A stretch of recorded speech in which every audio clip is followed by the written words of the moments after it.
Gamadjoba Gvelasres Tipofia Gamoetsret. Ça, c'est du géorgien et je viens de te demander de t'abonner à la chaîne du Tip-Off. Salut à tous, c'est le Tip-Off, c'est Noé et aujourd'hui on se retrouve pour une nouvelle vidéo foot sur la chaîne et on va parler des géorgiens qui jouent dans le championnat français. Gvisha Mikotadze ou encore Davitashvili, on avait le trio d'attaque de la sélection géorgienne l'année dernière qui jouait encore en Ligue 1. L'alphabet est différent, il y a 4152 km d'écart avec la France, mais pourquoi ces géorgiens viennent-ils jouer en France et pourquoi la Géorgie et la France sont autant liées footballistiquement parlant? Déjà, on va commencer par le classico, petit cours d'histoire. Le français, c'est pas la langue la plus parlée en Géorgie, mais c'est un peu une langue de luxe. Il est enseigné dans de nombreuses écoles publiques comme deuxième langue étrangère dès l'âge de 10 ans, ou comme langue optionnelle au lycée. Historiquement, la France a souvent été perçue par les Géorgiens comme un modèle de liberté et un refuge politique face à l'influence russe. En 1921, après l'invasion de la Géorgie par l'armée rouge, le gouvernement s'est exilé en France. Ils sont installés au château de Leville, qui est pendant des décennies le siège du gouvernement en exil. L'actuelle présidente de la Géorgie, Salomé Zourabichvili, elle-même, elle a un lien particulier avec la France. Elle est née à Paris dans une famille d'exilés géorgiens. Elle a été diplomate française et même ambassadrice de la France en Géorgie avant de s'engager en politique dans son pays d'origine. On estime qu'il y a entre 20 000 et 35 000 personnes issues de la diaspora géorgienne actuellement en France. Culturellement, les deux pays ils partagent un certain art de vivre qui facilite l'intégration des joueurs et des expatriés. La Géorgie, elle est considérée comme le berceau du vin. Bon, ils n'ont pas inventé les châteaux Margaux, mais ils ont plus de 8000 ans d'histoire. Et c'est des bons vivants les mecs. Ils ont du respect pour les produits du terroir et l'importance des grands banquiers. On appelle soupra en Géorgie. C'est des valeurs très proches de la culture française. Mais bon, je suis pas un TikToker avec marqué gaulois dans son blaze. Il n'y a pas que le foot dans la vie, la Géorgie et la France, c'est des brothers aussi dans le rugby. La France, c'est la deuxième maison des rugbymen géorgiens. Le pays compte plus de 50 joueurs professionnels répartis entre le top 14 et la Pro D2. On pense à toi, Dimitri Yashvili. Je connais rien du tout au rugby.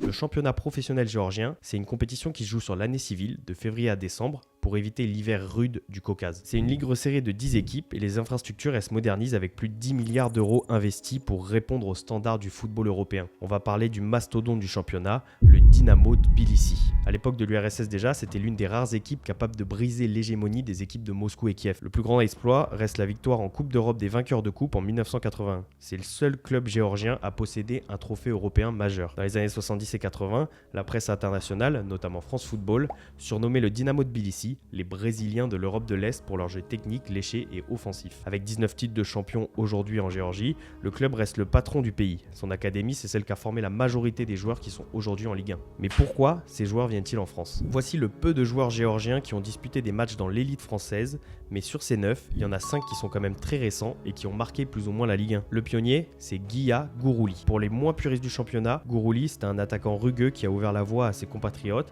en devenant le premier joueur de son pays à évoluer en Division 1, anciennement la Ligue 1, en 1992. Mais cette vague de joueurs géorgiens, elle est beaucoup plus récente. Et si Kvaradona en est aujourd'hui la tête d'affiche, c'est pas uniquement grâce à lui qu'ils sont venus jouer en France. Parce que par exemple, Kang In-lee est arrivé au PSG et c'est pas pour autant qu'il y a plus de Sud-Coréens dans le championnat français.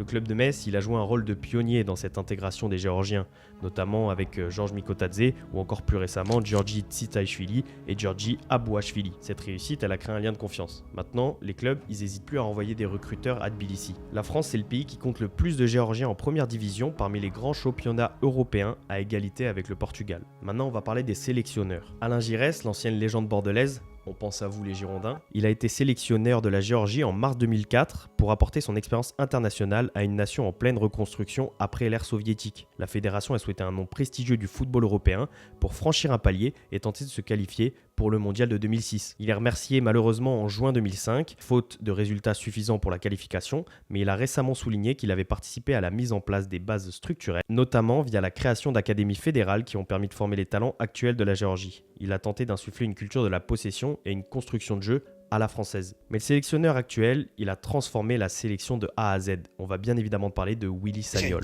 L'ancien Bordelais, on pense encore une fois à vous les Girondins, il écarte quelques joueurs là depuis déjà 10 ans et il laisse la place aux jeunes. Et on lui laisse carte blanche pour construire absolument tout, puisque la sélection n'avait jamais été qualifiée en compétition internationale.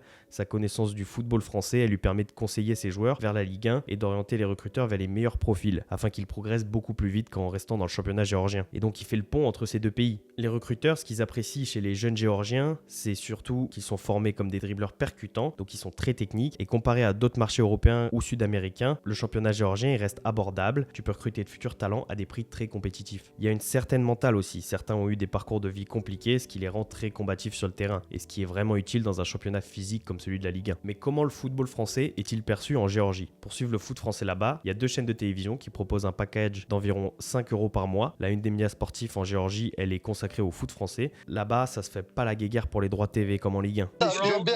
Amiran, son nom est écrit juste ici parce que j'arriverai pas à le prononcer. Il est commentateur pour la chaîne détentrice des droits de la Coupe de France en Géorgie et il a raconté dans un entretien avec Le Parisien que on a toujours adoré le football français. La vieille génération aimait le romantisme à la française et est toujours fan du trio Michel Platini, Jean Tigana, Alain Giresse. Zinedine Zidane est toujours le joueur préféré de beaucoup de Géorgiens. On n'oublie pas non plus notre coach Willy Sagnol, avec qui on a eu le meilleur résultat de notre histoire.